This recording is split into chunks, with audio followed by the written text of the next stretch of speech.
Hello, Christopher Brent here, coming to you today, answering a question that I get asked a lot, and that is, who is the greatest composer of all time? Now, I know this is not a factual question, and that's how I'm really going to approach it. I think I'm going to take kind of the easy way out and not really give a number one, because there are too many greats really out there when you look at things. I think you could easily maybe say Beethoven or Bach. I think that's an easy answer. I got this guy looming outside my car here looking at me, wondering what I'm doing. But anyway, I think you could easily say, yeah, Beethoven or Bach. But there's, even other composers like Schubert. I mean, I'm so amazed at what Schubert was able to do in his short life. In his 31 years, he composed over 1,000 works. I think that's a remarkable feat. So there's really kind of a group of all-time greats, you could say, and I sort of leave it at that. I don't think there's any way to really determine the number one, because there's always somebody right next to him that's just as amazing, but maybe in a slightly different way. So, I mean, Beethoven, you have all of the incredible feats that he was able to accomplish while losing his hearing. Bach, you have all of the amazing contrapuntal works that he was able to create as a composer, but he was also a teacher and a performer, which I find amazing as well. So I think that's really the best answer is nobody.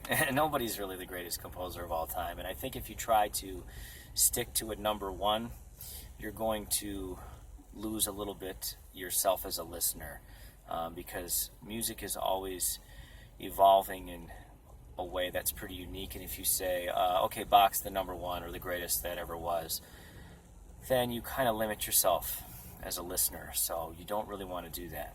So I think you can look at Bach and Beethoven and Mozart and Schubert, and Brahms, and many others as all-time greats, and be happy about their accomplishments and be amazed at their accomplishments. Liszt is another composer that is close to me and one of my favorites, and I think is a spectacular composer when you look at what he did as a composer and a performer and a teacher. He was a great piano teacher as well. So I think that's the greatest approach to have to that question. So I get asked that from time to time. And same thing about performers. Who's the greatest pianist of all time? There's no way to really determine that. Maybe I'll do another video talking about that. So I know it's fun to argue it, though.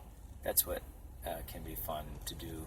Athletes, who's the greatest quarterback of all time? Joe Montana or Tom Brady? That's or Michael Jordan and Steph Curry.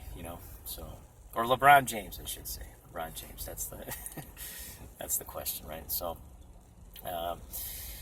the answer is nobody, and be amazed by those composers, but don't limit yourself to the title of number one, number two, number three, etc. That gets a little bit ridiculous. So if you have any other thoughts, questions, concerns, ideas, email me at chrisbrentmusic@gmail.com. Check out my website at www.christopherbrent.com. Thank you so much.